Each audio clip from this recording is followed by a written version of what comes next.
నమస్కారం ఘంటారావానికి స్వాగతం. ముందుగా ప్రధానాంశాలు. సౌదీ బస్సు ప్రమాదంలో 45 మంది హైదరాబాద్ వాసులు మృతి ప్రకటించిన తెలంగాణ హజ్ కమిటీ.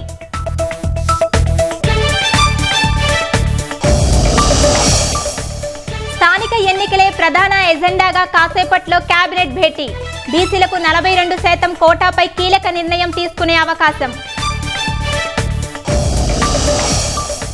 50 లక్షల మంది డేటా ఐబొమ్మ రవి సేకరించాడన్న సజ్జనార్. పైరసీ వల్ల పరిశ్రమకు భారీ నష్టం జరిగిందన్న చిత్ర ప్రముఖులు. బెంగళూరులో మహిళ నుంచి నగదు కొట్టేసిన సైబర్ నేరగాళ్లు. డిజిటల్ అరెస్టు పేరిట 6 నెలల వ్యవధిలో 32 కోట్లు టోకరా.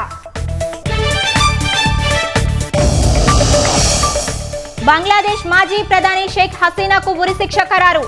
విద్యార్థుల ఉద్యమం అణచివేత కేసులో బంగ్లా కోర్టు తీర్పు.